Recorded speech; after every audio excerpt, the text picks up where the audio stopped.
We're here to share with one another whatever it is, whatever questions, whatever concerns, whatever we feel, especially those who are here, vendors, and want to share something. So this is our healing circle. This is our little support group, our little healing circle. It's kind of like in the middle of the whole conference time, and we get to be with each other. And what an honor, and how special is that? So look around the room at all the faces. We're all really here. This is our dropping down into real-time moment, because we have so much energy swirling around us. And for me, you know, sometimes we get dragged kicking and screaming into the moment, into this moment. And other times it's other things happening that bring us to this moment. Just the inspiration of this conference. And then things happen, life is happening at every given moment. And as I shared with you, you know, I'm sitting here, how many of you can relate to this, where something has happened and you need to go into it. You are called to it. For me, it's my mother in the hospital, with my daughter and her fiance at her bedside, and they sent me an hour ago. I went out into the hallway because they were doing the live what is it called, FaceTime? And they had my mother there, and she could see me on the phone, and she still can't talk. So I watched her try to mouth something to me. And I said, "Mom, you're not saying anything. Just be quiet. I can already read your mind." You know, I just heard Linda, and I know what you're trying to say, that you love me and not to be scared, and that you're a little scared.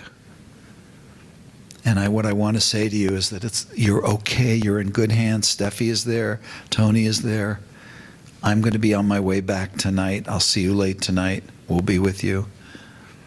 But it was one of those moments that we have in this life. You were sharing before about your dad, some of the sweetnesses. She had the sweetest dad in the world. He was also a warrior as well. And so here we are in a moment, and I want to invite us to share what's most alive for us in this moment.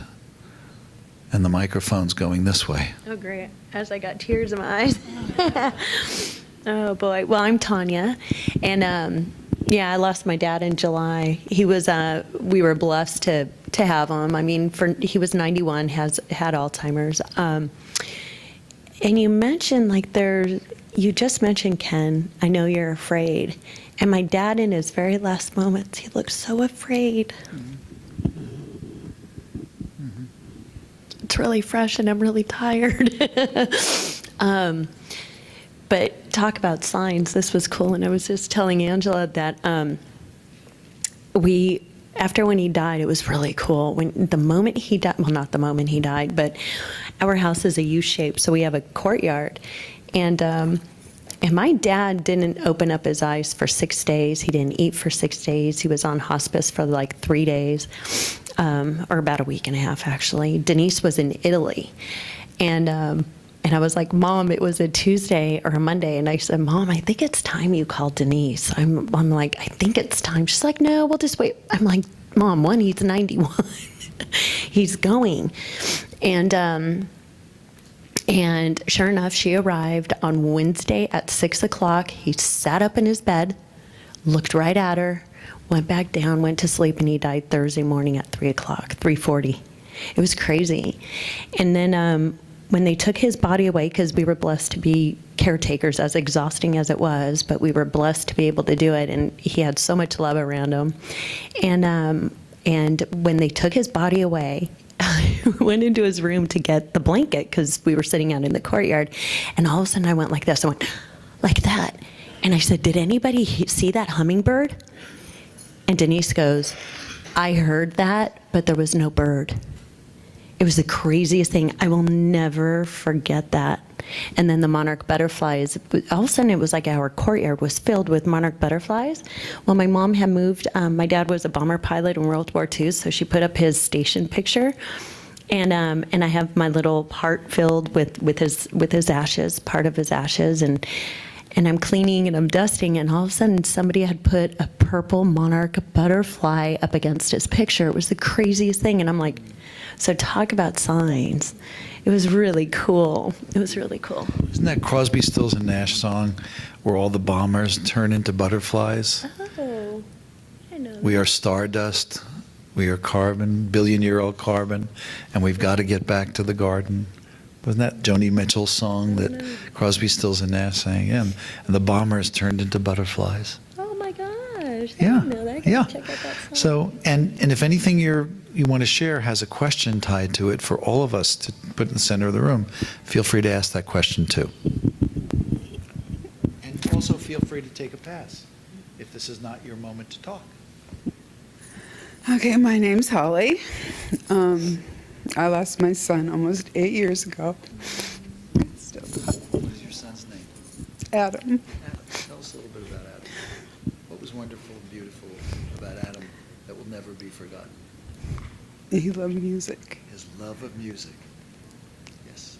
And he played piano. I called him my little Liberace, of course. Love it. Check. It's on the bottom.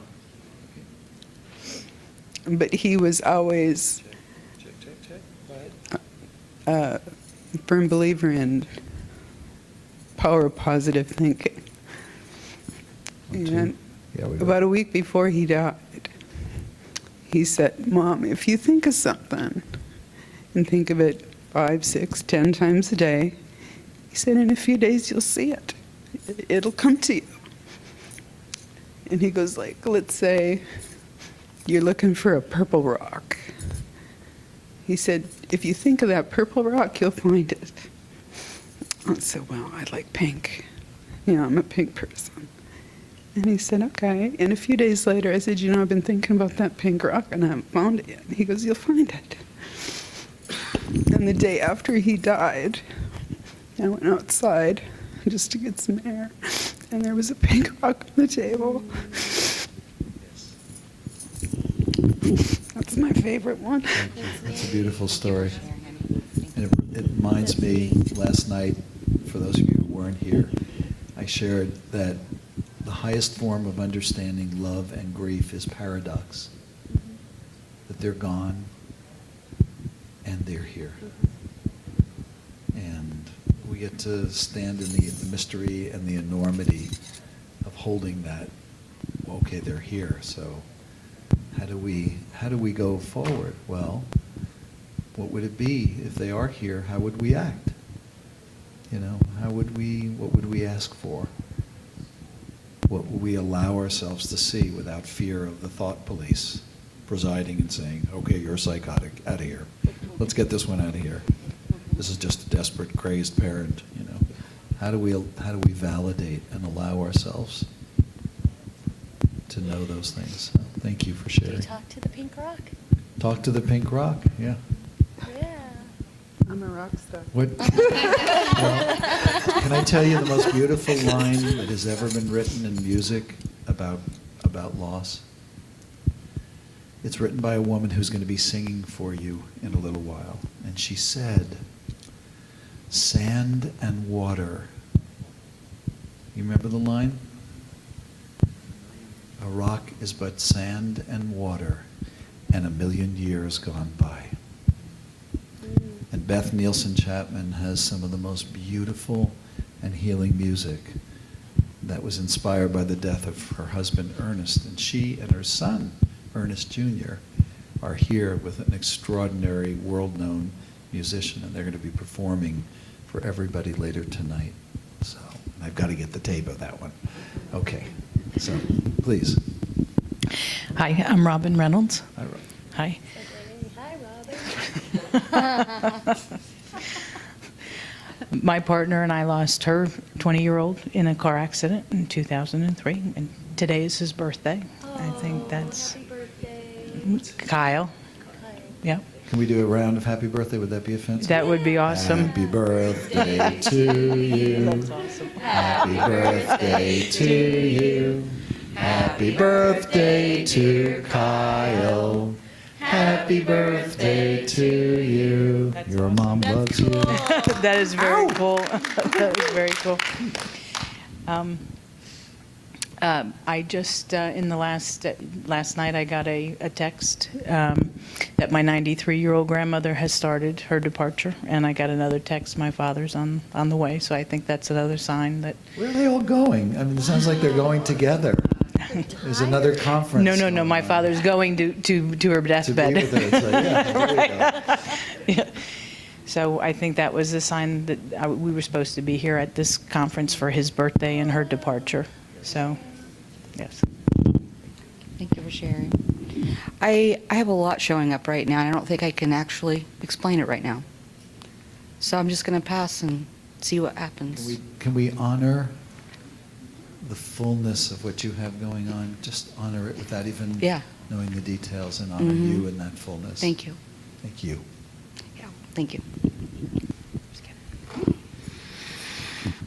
Well, in hearing these beautiful things, I'm not going to share it today, but all of a sudden, my grandfather, when I was age 10, passed on in my arms.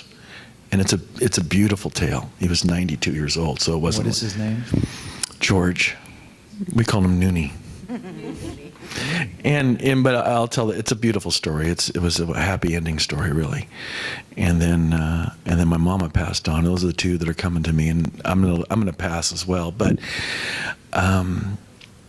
what I wanted to share was how just a small circle can change the world. And I've started 12 companies in my life. And a lot of times the people I'm up against is Microsoft. It's me versus Microsoft. And on paper, we don't stand a chance. They have billions of dollars. And we convinced a cartoonist named Gary Larson. His choice was to pick 3 guys in a basement or to go with Microsoft. You know, financially, he should have gone with Microsoft. But he chose 3 guys in the... He said it's because we reminded him of his characters, which that was backhanded compliment at best. But and we went on to become Product of the Year. And the ironic thing of it is Bill Gates presented us the award. Wow. How's that for... And, wow. And Gary Larson was Bill Gates' next door neighbor. So yeah, so the odds were amazing, and I'm writing a book about it right now, called "On the Far Side of Micro Squash." So that's coming out. But you know, Ken knows. I told him this yesterday. You know, I've done so many of these things over the years, and how you, from the get-go yesterday, turned it around. It shows you. You know, faith is the substance of things hoped for, the evidence of things not seen. And sometimes how powerful that unseen evidence can be. And when he went yesterday and said, okay, I don't care if there's 5 people here. We're going to form a circle, which actually happened the next day. I'm in this circle. That's what he said yesterday. He went up there. He goes, we're going to form a circle and we're going to change the world. And I was like, all of a sudden I went, yeah, that's what we're going to do. So I want to thank you so much. Can I tell you a quick story? A Microsoft story? So again, in my arrogant, traumatic loss moments, I thought to myself, either I'm going crazy, because going crazy is the only sane response to losing a child. Am I going crazy? How am I going crazy? Because I thought to myself, 100 years ago, if somebody had come up and said, hey, listen, I'll send you an email tonight. I'm going to talk to you in a place that doesn't really exist, but we're going to have a connection and we're going to communicate. You would have locked me up and thrown the key away. Cyberspace. You would have been arrested. You would have been considered mad for cyberspace. So I have a mutual friend with Bill Gates, and I said, I want you to help me deliver a letter to Gates, because if 100 years ago cyberspace was a delusion, then maybe today spirit space will feel like a delusion to most people, but that you will develop the technology and validate the possibility that we can, at some point, actually communicate directly, more directly. And I don't know how that happens, and it doesn't have to be FaceTime or, anything like that, but that we will hone and nurture and cultivate in ourselves the psychic or whatever abilities we have, whether it's in the silence or whatever it is, or whether it enjoins with technology, because I want to communicate with my daughter as directly as possible. Now, I know that part of learning how to do that is in the silence. It's not in technology. It's going deep inside of ourselves and being quiet enough, just as sometimes we get quiet in nature and we can hear our own hearts beat for the first time in years. Maybe in the silences, as I hear from my daughter, are the greatest opportunities for reconnection and for letting the love flow back and forth in direct ways. But I wanted to share that spirit space. So we did get the letter. I never got a response. I was just one of those crazed, bereaved people. But I still hold on to the vision of spirit space, a place where we can communicate more directly with those we love, and where we will be able to even know how to communicate. We will be saying things like, "Look for the pink rock, Mom." Yeah. Yeah. "Mom, Dad, I will do this slowly. Look under the pink," So, please. Do I have to use this? Yes, because the people in the back are tuning in and listening, and we want them to benefit from your sharing as well. Okay. Well, I've had many losses in my life, and I just don't have anything specific right now, but I have to say that when you were talking about your father, I lost my dad in 1999, and he was at my brother's house, hospice, and the same thing happened where a family all came in from around the country, and that was on a Sunday, they all left, and then 1:30 in the morning, he passed. But my brother, I woke him up, and we gathered around my brother and brother's wife and everything, and, said everything, please know we're fine, you can go, He was 85, and shortly after he left, there was an overhead light on, and when he took his last breath, the light flickered once, it flickered twice, it flickered 3 times. I thought about you, but my brother said the Father, the Son, the Holy Ghost, But it's just amazing. The miracles are here, that we just we need to acknowledge. The other thing is that I have to share, and I'm not being loud enough as usual, but anyway, is that I get all these words. I love crosswords. I love words. I love writing, reading. And I'll be doing crossword. Exactly when I write the word, I have the TV in the background. They say the exact word, and it's not the or and or, it's not a, really, really common word. It didn't occur to me until much later. I took it as a sign from God, the universe, confirmation, you're not alone, etc. My mother was a journalist and a writer, and she loved words. And I thought, that's my mother, you dummy, And then yesterday I was on... Change the languaging. That's your mother, you brilliant, Yes. beautiful, open-hearted, receptive being. Yeah, that's better. I like that. I like that better. Compassion, there's a continuum. Yeah, Criticism, yeah. You're right. self-compassion. On Yes. that continuum, we live on that continuum. Every opportunity we get to change the languaging to ourself, You're right. to compassion, You're right. and Yeah. to delete all the critical messages, all the admonitions and judgments. That's part of our healing. Yes, and I agree, and I thank you. I just have to say one more thing, and then I'll be quiet. But yesterday I was reading a blog on Facebook, a friend's blog, and read the words, "Trust me." And I had, I think it was Kimmel on in the background, exactly when I read, "Trust me." Either he said it or a guest said, "Trust me," exactly when I read that. That's beautiful. Yeah, whoa. Linda, how are we doing with time? Yeah, I'm done. Should we wind down? Yeah. Okay. Are we good to go, everybody? Okay. Okay, let's shorten our statements a little bit, just so we make sure we get around, but go ahead. And what are we please. supposed to say? Anything you want to say, this is, what we decided was we really wanted to be present. Okay. Whatever it is that we wanted to say, whatever memory we wanted to invoke, whatever about being here right this moment, we felt like sharing with one another, that it was invited into this circle. Beautiful. Okay. Well, my name is Christy Smith, and my husband died. It was suddenly. My daughters and I were with him, and he was healthy, and then his heart stopped. And so I kind of plummeted into grief and had no idea how to grieve. So over the next year or so, I actually started learning some things. And what I learned, I wrote down, because I was meeting people all the time that were stuck in the sadness or the anger or even in denial.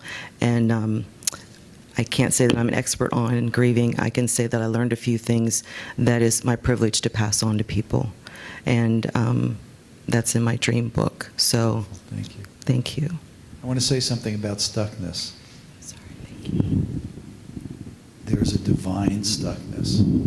Back to compassion, and I'm sure this is in your book, which is holding our stuckness in gentle hands, holding our lostness in gentle hands, holding our unknowingness and brokenness in gentle hands.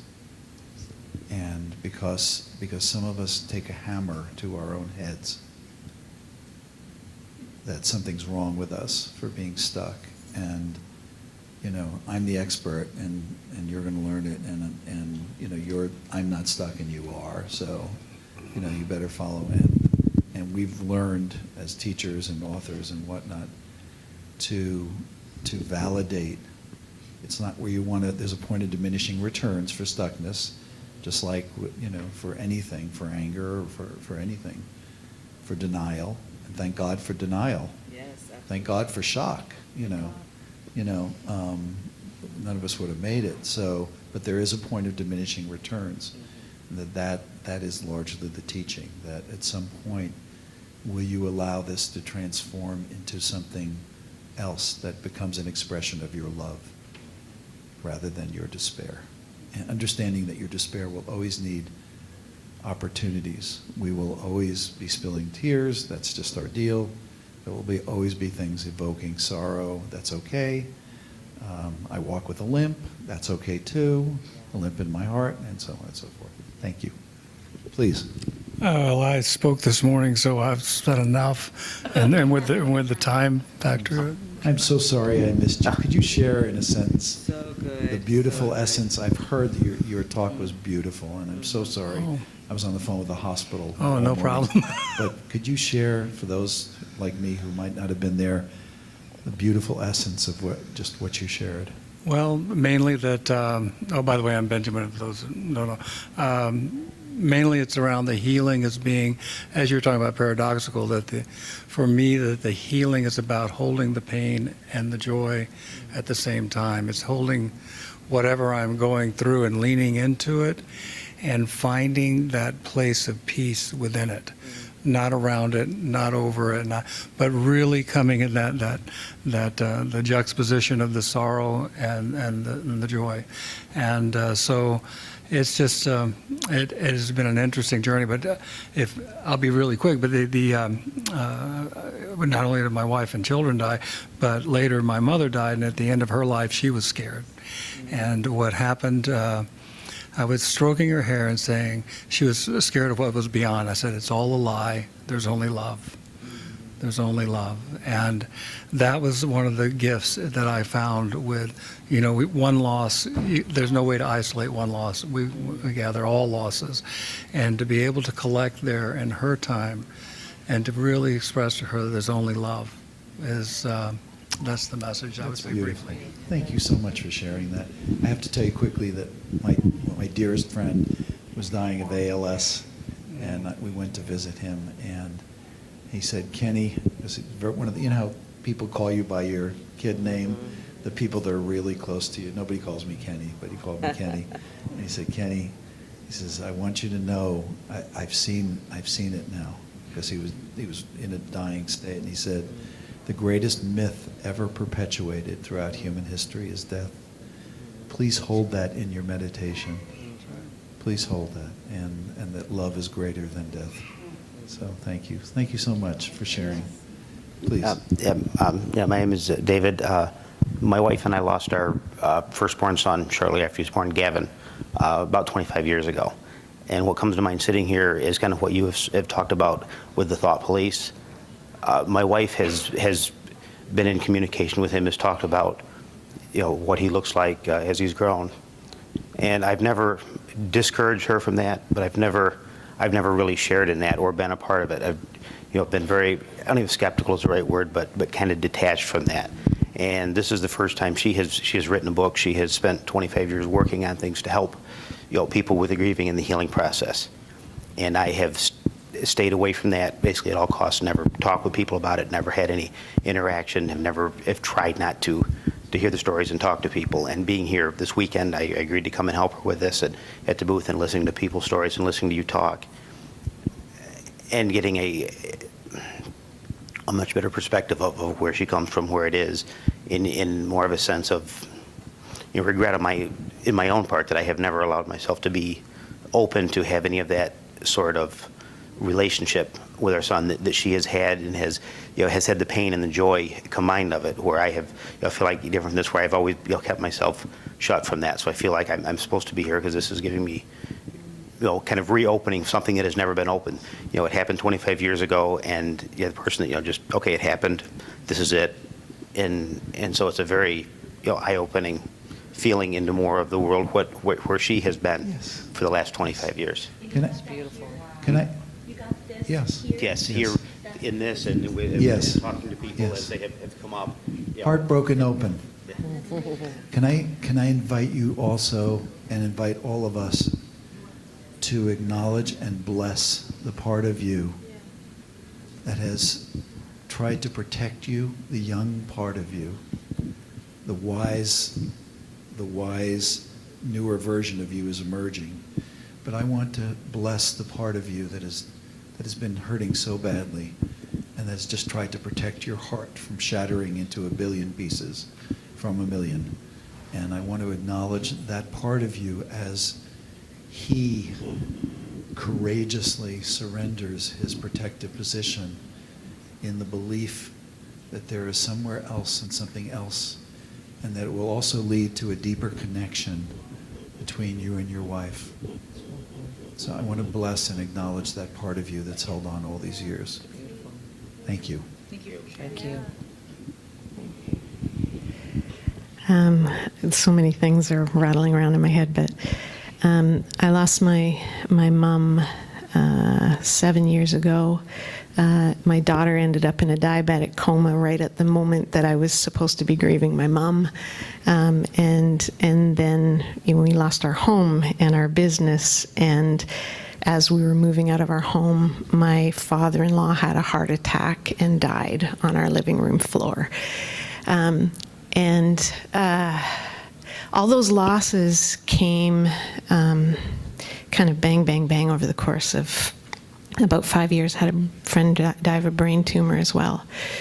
And the understanding of how to go through grief, I felt like had become a template many years earlier, unbeknownst to me. My husband and I led a team into Rwanda in 2001, and it was 7 years after the genocide, and there was a whole nation full of people who had never grieved their losses.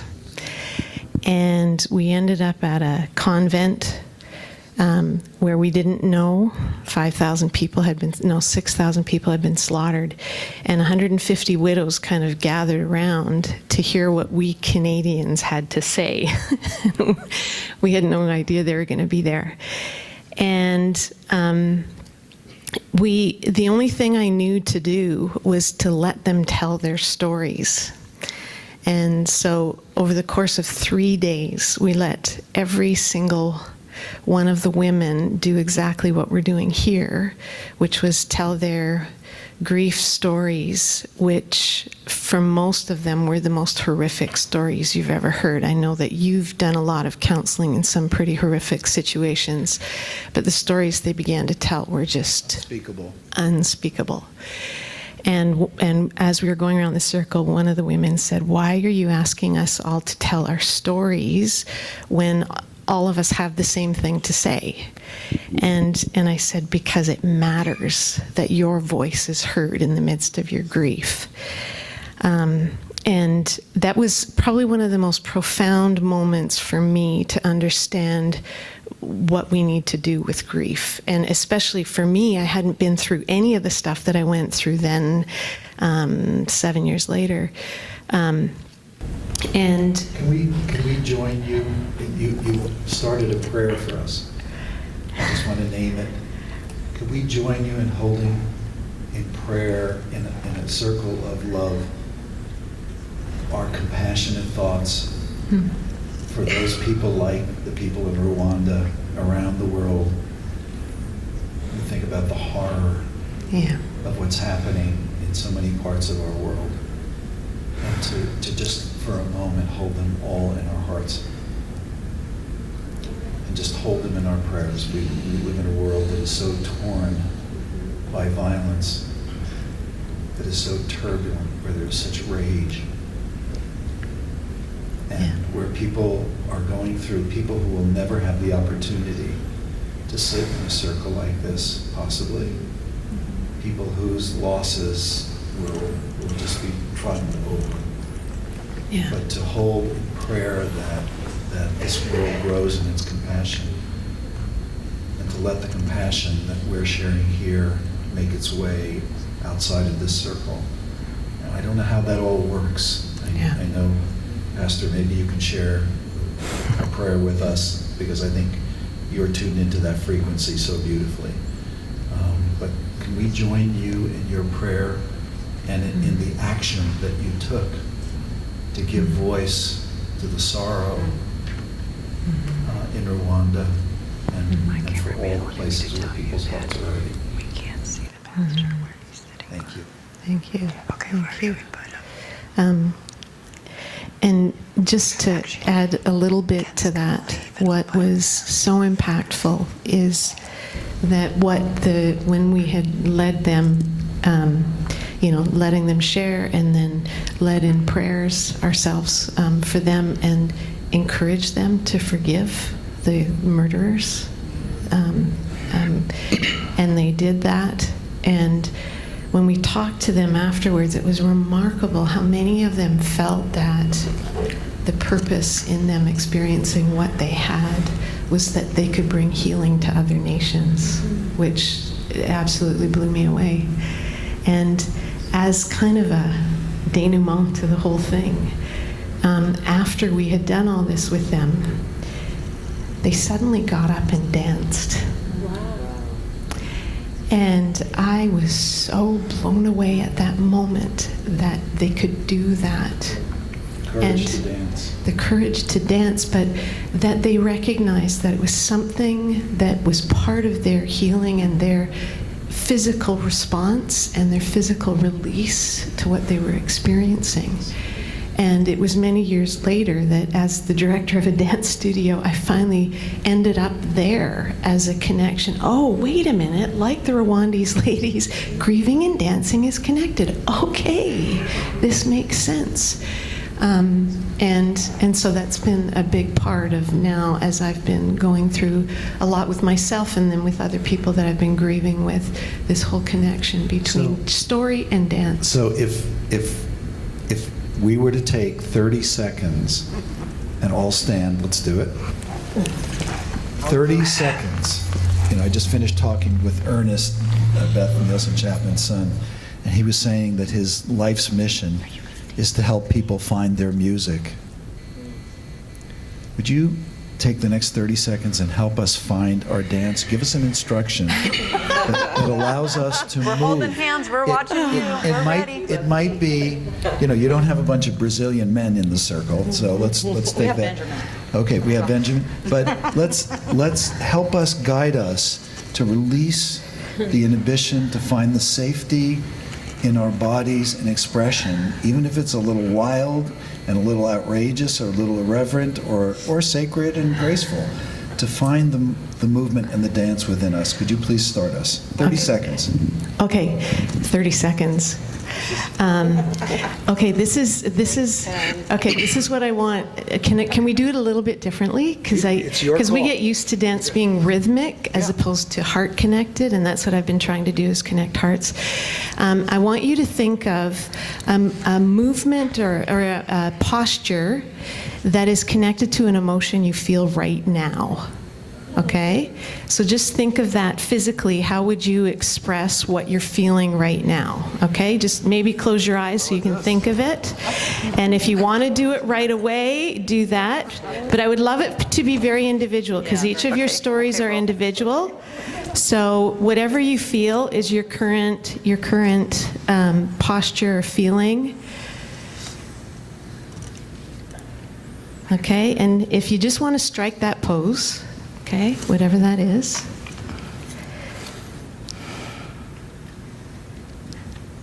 Okay, and now what we're going to do, just one moment, we are going to go around the circle, and you're going to strike that pose, and all of us are going to mimic your movement, your pose or posture that you've created, okay? Is it okay if we start with you, Tanya? Okay, so everybody gets to do, there's Tanya's movement. Okay, and as we all do a movement, then just carry on down the line and do your movement. Okay.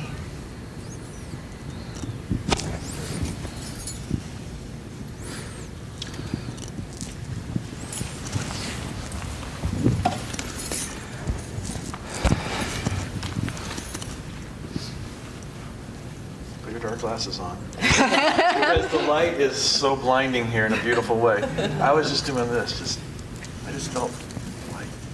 Can we put a sound to it if we feel it? Yeah. Like the amoebas. Yeah.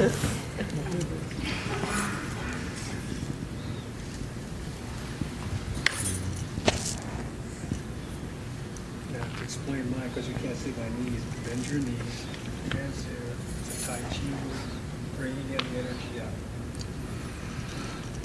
Breath.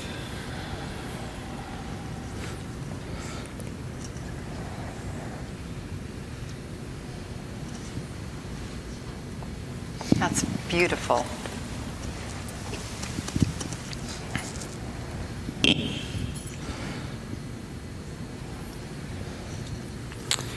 Just give a little bit of explanation for me. Most people I see, now as a man this is awkward, so I usually have to ask, but my son and I are a lot different. I found that people need hugs, and so if I can just come up and to the next person around me and just do that for them is That's beautiful. That's what it's all about. What's yours?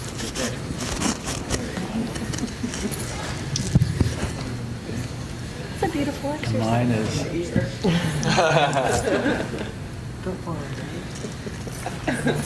And if we were to have more time, we would do that all as Thank you one movement so series. That was just fantastic. For that That was gift. fantastic. For that gift to us.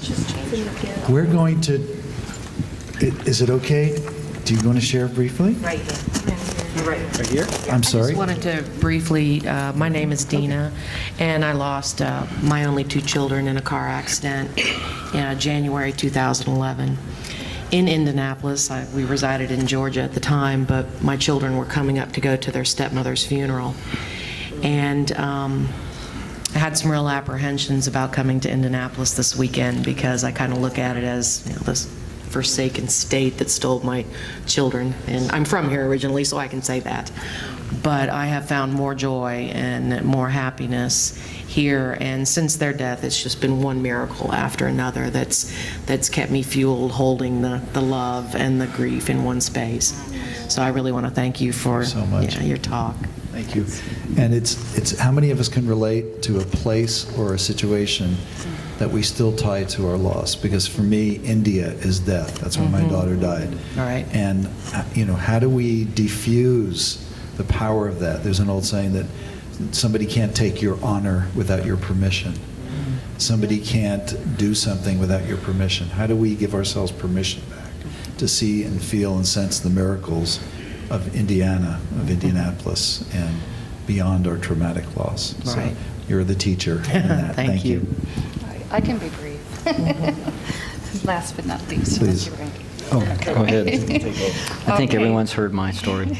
My name's Mary Potter Kenyon, and I lost my mother in 2010, my husband in 2012, and my 8-year-old grandson in 2013. And this man, my husband, who had survived cancer and was a 5.5-year cancer survivor, had a heart attack when he found out that our grandson's cancer had returned, and he ended up dying 3 days after he came home from the hospital. And this man who believed in me, I'd been a writer for 20-some years and hadn't gotten a book published, but this man who was the wind beneath my wings, who believed in me, did not live to see what I've signed 4 book contracts in 4 years since then. But when we talk about signs, that wedding ring sign, and you don't know what you're supposed to do with this wedding ring, and I'm twisting and turning all the time. And when I clicked on the email to submit that manuscript, that first manuscript to my publisher, I felt this pain in my finger, and I heard this pain, and that wedding ring had cracked in half. thank you. Wow. Deep breath. I want to tell you one quick ring story, and then we're going to transition over. I'm going to hand the microphone to my brother over here. So Jenna's body is returned from India, and we go over to receive it. Thank God for President and Mrs. Clinton, who made that possible. And we go to see her, and the next day all of her things arrived. Now, when we saw her body, we noticed that there was something conspicuously absent. See, when Jenna was a senior in high school, she came up and she said, "Dad, I've done all the right things. I think I need a senior ring." Have any of you gotten the senior ring request or something like that? I said, "You know what, you're right. We're going to go get you a senior ring with your birthstone and everything." So when her body came back, there was no senior ring, and she cherished it and wore it. And the next day, all of her clothes came back, and I laid them out all over her floor and her bed and everything, because very quietly her mother and her sister and I were looking for her senior ring. And it was nowhere to be found. And we thought the worst, that in India, with all the craziness of that accident and what had happened and her autopsy, it was gone. It had disappeared. And in the middle of the night that night, I was startled awake, as I was very often. And I heard, "Dad." Again, I heard, "Dad, the ring." And I walked down the stairs, and I looked through all of her clothing again, and all of her everything, toiletries. And the last article of clothing I got to was a pair of rolled up socks. And I held the socks in one hand, and I felt the bottom with the other. And at the bottom of those socks was Jenna's senior ring. And now Steffi and I and her mother share it. We kind of trade it off. "Hey, you need the ring?"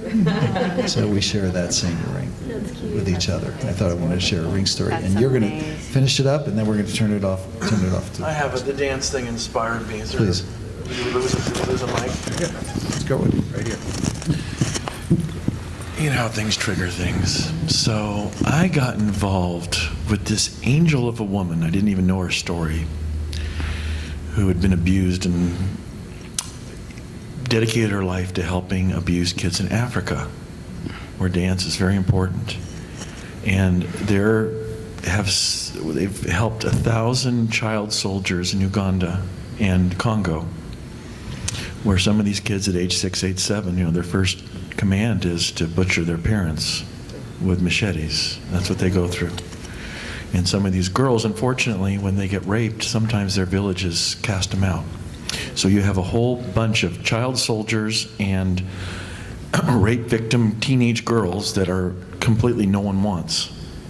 So they called their thing Exile, and they have a school for all these kids. It's very immersive, and their goal is to take these kids and in 6, 7, 8 years turn them into world peace leaders.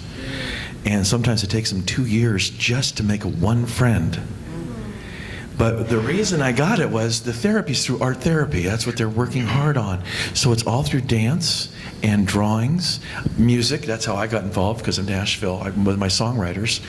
And through all this music therapy to help them tell the story on the grief. And they show me their early paintings when they're only these kids are only like 10 years old. And it's all bullets and blood and, and then they say, paint the future. And they have these beautiful rainbows. And so, gosh. So I'm on this advisory board. I think I should pay them, to be on this board. So this last one, they told me a story of a kid named Baraka. And Baraka they rescued. He was a child soldier, and he was able to escape. And when you escape, they go hunting for you. And he escaped and enrolled himself into this program. And he's now a graduate 6 years later. And they said, Baraka, what do you want to do? And he says, I'm going to give Bibles back to my militia. And they go, yeah, but if they catch you, you're gone.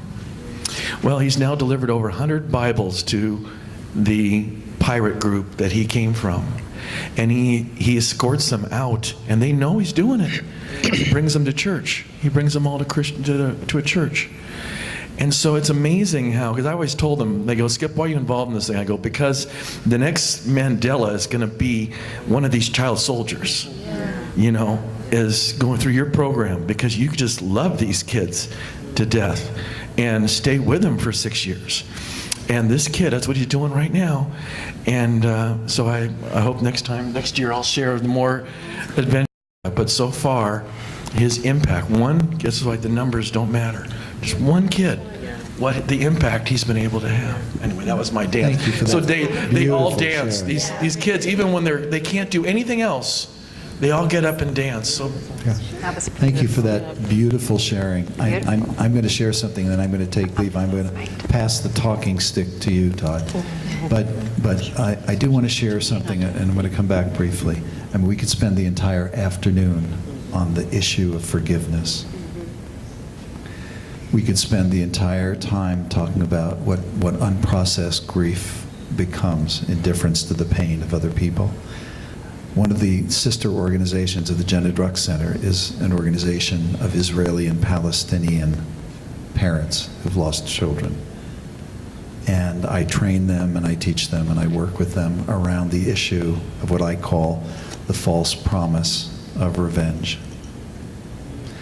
And it is such a critically important issue for us to visit, because so many amongst us are invited to that conversation in our hearts of, what am I supposed to do with the rage and anger and resentment of people who put the one person that I love in harm's way, were reckless, showed complete disregard? How do I hold that in my heart? The saying, hatred is taking the poison and expecting the other person to die. And so how do we do that? The alchemy of how we do that, truly how we break it down, because it's not a slogan. We can all say it, forgive, and we can all, and some of us pontificate it, but I'm talking about truly embodying and achieving what does that look like within us, and that's our work. I don't think we have it or know how to teach it very well. So part of these circles is us lifting each other up, learning from each other by sharing our work, and moving closer to the embodiment of true forgiveness, of true faith, of true courage, of true authenticity and what it truly means to eliminate the word shame from the grief conversation. Because so many people's behavior in grief is dictated by unnoticeable elements of shame. And we get shut down and inhibited, and that prevents us from giving the gift that we're here to give as well. I want to thank you guys. I'm going to get on an airplane and pack up and be out of here. Thank you for coming into this circle. This was so special. I'm so glad to have met and spoken with all of you, and thank you for being my teacher, each one of you, truly. I look forward to the next time. Hopefully we'll be able to gather. Please do not hesitate if there's anything I do, say, or have that has anything to do with healing or any way I can serve, please let me know. And also, please, after I leave, I'm leaving cases of books. All the funds from the sale of those books is going to go to Linda to help defray some of the costs of this conference, which I know are enormous. So please send people back, and there'll be a signed book for them to get, but all the funds are going to go directly to Linda and this conference. So please encourage people to buy up all those books. It's a great book. I think it's going to be helpful to a lot of people, and we'll go from there. So thank you very much. And I turn this talking stick to my brother, Todd, and thank you again for your presence. Oh, thank you so much. Blessings.